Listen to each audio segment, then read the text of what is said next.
Assalamualaikum warahmatullahi wabarakatuh. Selamat datang di kuliah Ekonometrika dengan topik time series dan stasioner bersama saya Anissa Fitri. Hari ini kita akan membahas mengenai apa itu data time series, kemudian kenapa kita harus kalau misalnya mengolah data time series harus distasionerkan dulu sebagai syarat utamanya. Ya, sebelum kita masuk ke materi stasioner, kita harus mengenal dulu apa itu data time series. Data time series merupakan data yang terdiri dari objek selama beberapa waktu periode seperti harian, bulanan, triwulan, dan tahunan. Frekuensi pengumpulan waktu yang sama misalnya. Misalnya data time series itu apa? Misalnya data harga, data inflasi, kemudian data produksi, konsumsi, ya, yang dalam bentuk triwulan dan tahunan. Kuncinya di data time series ini ada yang namanya tahun, ya, berapa tahun. Nah, kemudian data time series ini digunakan untuk mengetahui perkembangan satu atau beberapa kejadian serta pengaruhnya atau hubungannya terhadap kejadian yang lain. Ya, misalnya saja tentunya pada tahun 1980 tingkat suku 1998 tingkat suku bunga itu 70 di atas hampir 70%. Ya, kemudian pada tahun 2020 cenderung mengalami bagaimana? Penurunan hampir berapa persen? 7% dan sebagainya, 7%. Hal inilah yang akan dilihat dari data time series, adanya penurunan. Kemudian pertumbuhan, kalau kita lihat data pertumbuhan ekonomi, bagaimana dari tahun 1940 ke tahun 2020 itu cenderung mengalami kenaikan. Nah, karena ada faktor-faktor misalnya politik, kemudian apalagi kalau misalnya sekarang pertumbuhan ekonomi itu cenderung menurun karena pada Covid, ya, berpengaruh. Kemudian nilai tukar cenderung gimana dari tahun ke tahun, berfluktuatif. Nah, disitulah yang namanya data time series. Kalau misalnya di harga pangan gimana? Contohnya misalnya kalau datanya itu musiman misalnya harga daging sapi pada hari raya itu cenderung mengalami kenaikan, setelah selesai hari raya mengalami penurunan. Nah, data time series ini biasanya cenderung mengalami turun naik. Nah, sehingga perlu adanya analisis stasioner. Nah, kemudian model deret waktu ini penting seiring adanya perhatian pada dinamika ekonomi. Ya, beda kebijakan, beda aturan, tentu perekonomian akan berubah. Misalnya aja contoh-contoh yang menggunakan deret waktu itu, misalnya inflasi, nilai tukar, transmisi harga produk, ya, dan sebagainya. Kemudian syarat utama setiap data time series itu sebelum melakukan pemodelan harus dilakukan uji stasioner, wajib banget. Nah, stasioner ini berarti tidak terdapat pertumbuhan atau penurunan pada data atau nilai rata-rata dan ragamnya, dan bersifat konstan dari waktu ke waktu. Nilai rata-rata dan ragamnya itu bersifat konstan, yaitu tadi pertumbuhan ekonomi itu cenderung mengalami peningkatan, tetapi kalau tingkat suku bunga cenderung mengalami penurunan. Nah, justru itu harus dilakukan regresi, ya. Misalnya itu kalau misalnya di data time series itu bisa menggunakan hanya satu variabel, tetapi datanya harus banyak. Misalnya ini XT, ini persamaan dari data time series, artinya variabel dalam tahun itu. Kemudian T1, XT-1. XT-1 ini dia meregresikan dengan diri dia sendiri, tapi ada T-1, artinya tahun sebelumnya, ditambah error. Hal yang perlu diperhatikan adalah bahwa kebanyakan data yang digunakan data time series itu bersifat non stasioner. Perlu diingat, data time series itu bersifat non-stasioner. Sementara itu, stasionaritas data merupakan asumsi yang harus dipenuhi jika ingin menganalisis menggunakan jenis data time series. Jadi hal utama setiap kalian menggunakan data time series wajib dilakukan asumsi yang ini dulu sebelum melakukan peramalan atau threshold dan sebagainya ya. PCM, VAR, ArcGuard harus stasioner dulu datanya. Kemudian kalau datanya tidak stasioner, gimana cara menstasionerkannya? Nah, yang pertama adalah proses pembedaan atau first difference. Nah, jadi kalau ada first difference, ada second difference. Nah, first difference apa? Maksudnya adalah mencari pertumbuhannya. First difference itu pertumbuhan. Sedangkan kalau misalnya nanti ada di FUS itu second difference. Kalau pada first difference dia tidak bisa stasioner, mungkin second difference. Nah, kalau second difference itu namanya akselerasi atau percepatan. Kalau pada first difference namanya pertumbuhannya, kalau pada second difference adalah percepatannya bagaimana ya. Nah, jika data level menggunakan unsur tren dapat ditransformasi menjadi data stasioner dengan melakukan proses pembedaan atau difference ya dari data tersebut atau terkenal dengan box Jenkins tahun 1976 ya. Misalnya ini tahun ya, dari tahun lagi ini ada hari, ini penjualan dari 1 hingga 72 hari pertama hingga hari 72 hari. Nah, ini data penjualan hari pertama 3, penjualan 2 4 ya. Kemudian data aslinya kalau kita nanti pakai FUS itu ada grafik. Dia cenderung mengalami kenaikan gitu ya, tidak stasioner ya, tidak stasioner pada levelnya. Nah, maka dilakukan adalah first difference. Maksudnya first difference adalah deltanya itu.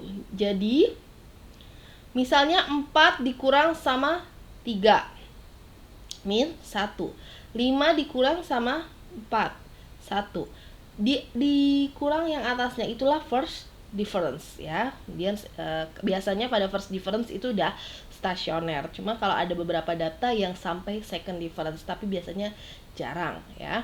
Nah, begini maksudnya first difference. Maka ketemulah first difference. Inilah nanti yang akan dianalisis dengan ARIMA, VECM, ArcGuard dan sebagainya ya di delta XT-nya.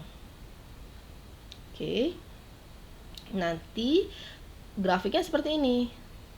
Ya, ini sudah stasioner pada first difference ya. Kalau di FUS nanti ini secara manualnya gambarnya seperti ini. Jadi ada hari dari data penjualan dari 1 hingga 72. Kemudian ini data penjualannya. Ketika distasionerkan ternyata dia tidak stasioner, maka dilakukanlah first difference. Nah, secara matematisnya first difference itu ibaratnya yang data yang keempat dikurang data data kedua dikurang data sebelumnya. Jadi min 1 dan seterusnya ya. Nah, kemudian ada juga yang namanya uji DF atau uji augmented Dickey-Fuller. Dickey-Fuller awalnya Dickey-Fuller tahun 1979 membuat 3 persamaan ya, persamaan 1.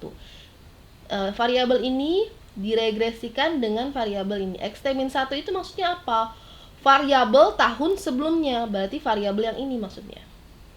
Ya. Dan seterusnya. Nah, jika data deret waktu mengikuti persamaan di atas, nah, jika mengikuti ini data time series-nya, maka disebut non stasioner, maka residualnya tidak valid. Sehingga Dickey-Fuller memodifikasinya dengan perbedaan kedua, yaitu seperti ini ya, delta xt min 1, di mana theta min 1 ya, atau persamaan Dickey-Fullernya seperti ini.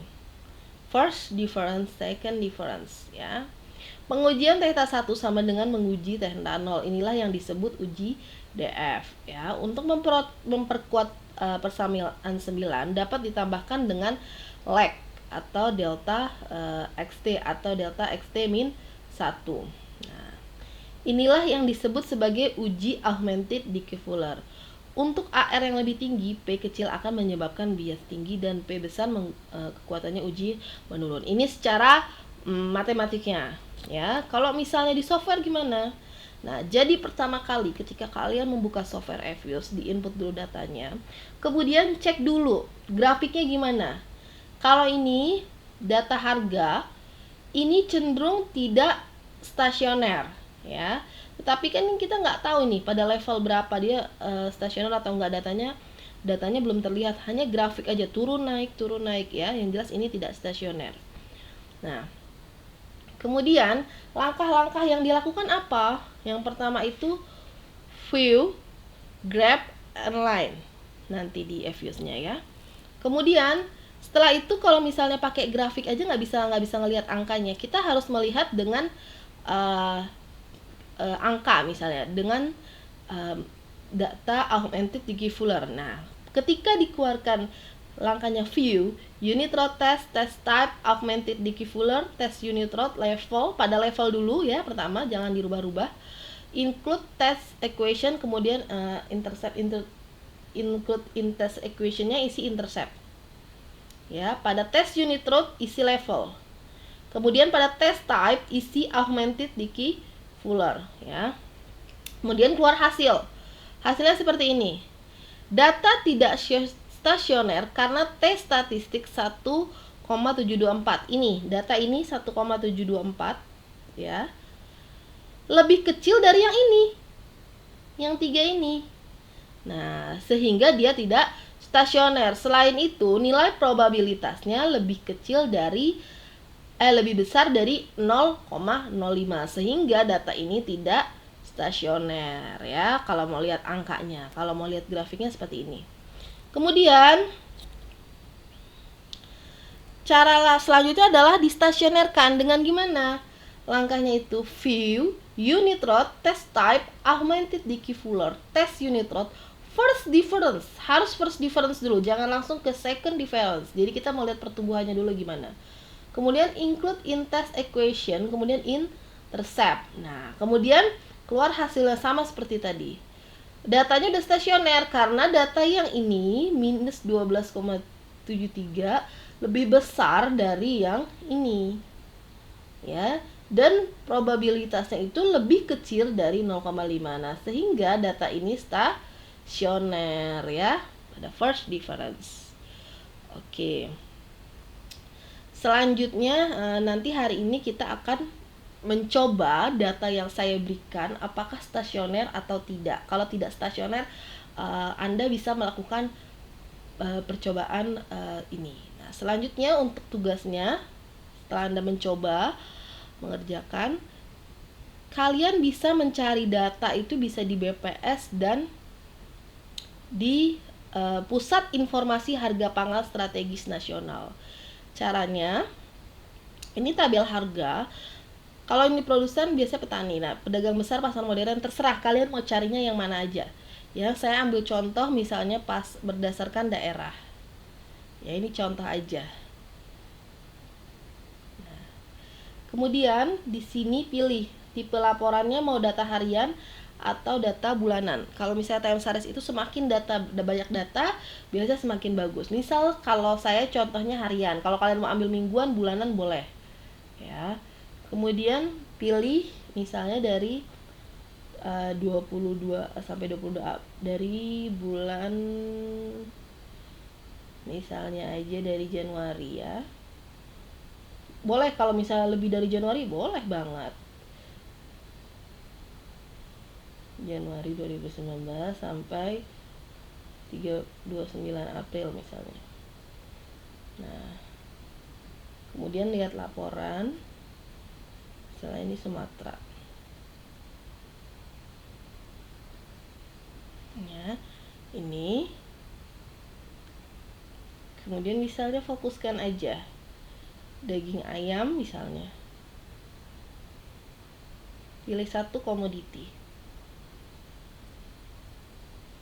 Nah, ini udah daging ayam dari Januari 2019 sampai hari 29. Kemudian download.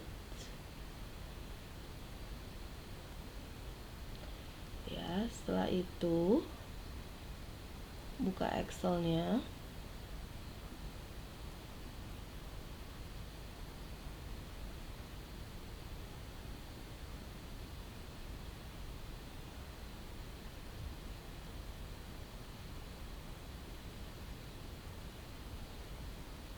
Ini karena datanya terlalu panjang, jadi biasanya suka nggak terlihat.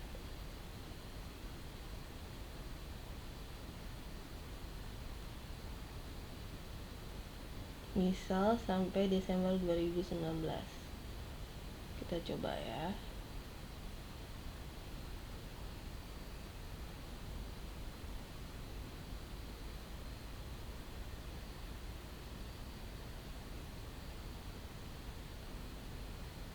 Nah, caranya adalah kalian copy ini misalnya sampai sini. Ya, copy, Ctrl C, kemudian ke yang baru. Nah, ini klik kanan, paste spesial, kemudian pilih value, transpose. Nah, biar langsung seperti ini. Kalau misalnya nggak ditranspose gimana? Dia akan kayak gini lagi. Nah, nanti yang kita butuhkan adalah datanya seperti ini ya. Jadi jangan lupa paste spesial untuk merubah data yang bentuknya tadinya baris menjadi kolom-kolom ke bawah ya. Paste spesial, kemudian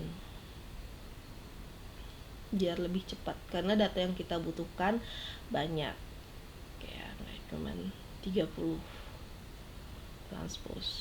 Nah, seperti ini. Oke, selamat mencoba, selamat mengerjakan, semoga sukses. Wassalamualaikum warahmatullahi wabarakatuh.